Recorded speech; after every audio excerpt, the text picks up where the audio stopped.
I was reflecting recently in an interview about my public speaking journey. It's something that I've grown to love. In fact, it's probably one of the things I love most about my work.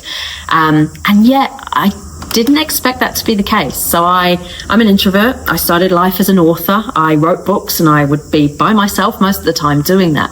And I never expected to be on stage talking about these books.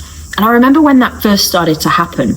I mean, public speaking, to be fair, sits outside of most people's comfort zones. I was no exception. Particularly as an introvert, being on a stage, it made me feel physically sick. I would have butterflies in my stomach, nausea, my heart rate would increase, I'd get sweaty palms. For the first year of my public speaking journey, I couldn't hold a handheld mic. I used to have it attached to me in some way because my hands would shake with nerves, and I'd have notes with me as well. So I'd have notes in one hand and mic in the other, and there'd just be this shaking mess. My voice would crackle because of the nerves. My throat was really dry. It probably wasn't a great experience for those people that were asking me to speak for that first year, but it's an interesting journey because it's one that I've noticed when people look at me speak now, they can't imagine that that's where I started out or that was past me.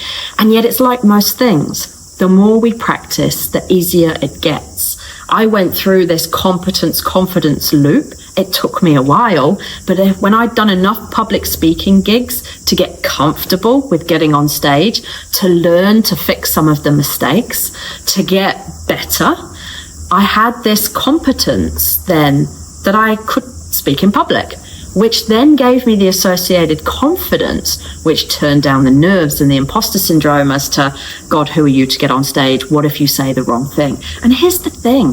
Sometimes I do say the wrong thing. Sometimes I've got the script in my head that I've planned. Something else comes out totally. And sometimes that's a good thing because it means I can respond to the needs of the audience in the room or whatever is happening at that time. But I used to beat myself up about that. I'm a recovering people pleaser and a perfectionist. So a lot of the time I would over-plan my script. And then the first thing I did when I got off the stage is I would read through that script and point out to myself all the things I'd missed. That inspiring quote that you were going to end with that you forgot, that data that would have made you look really clever and credible that you forgot, the things that you got the wrong way around because you were supposed to say this first and then finish on that. And I would pick it apart. And that's the perfectionist in me, right? And then I had this aha moment. I suddenly realized if the audience was enjoying this and getting value out of it and the feedback was good, it didn't really matter whether I delivered my script or not. Nobody else knew what was on my script. As far as they were concerned, it was 100%, and that's all it needed to be. So rather than going on my script, I started to go on the feedback that I was getting. And when that was positive, I knew that I'd nailed the script, even if I hadn't nailed it precisely to my plan. And what these two things do, this increase in confidence because you've trained yourself, you've done it often enough that you've gained competence.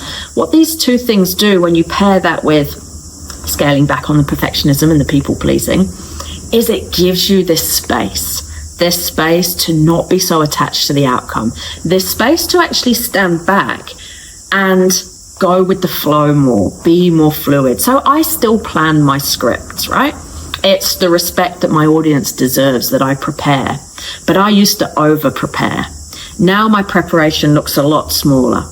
I know who my audience is. I know what's going to be of value to them. Beyond that, I've got this loose kind of structure that then I know the most important thing for me when I show up on stage is how I'm feeling.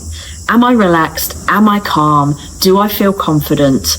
Am I going to be in the present and be able to share this moment with the audience and respond to their needs?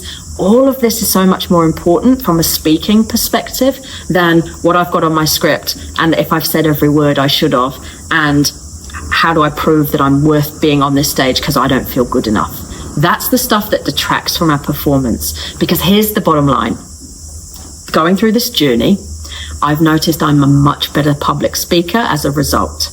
When I show up and just be myself and that I can be present, what I say becomes so much better and more effective, even when that's not what I've got written on my script. I might end up saying something better because of this state that I've gotten myself in. Calm, present, confident. And that takes a while to build, that confidence loop. Like with anything we start when we get out of our comfort zone, you have to do it a few times. We learn from our mistakes, then we get better. And when we dial ourselves back from those perfectionist, people-pleasing tendencies and start looking at how do I show up to make sure that I deliver what they need, not over-plan and over-prepare because I don't think that I'm good enough and I'm petrified of failing. This is the stuff that makes us good. And of course, this applies to everything we do, not just public speaking.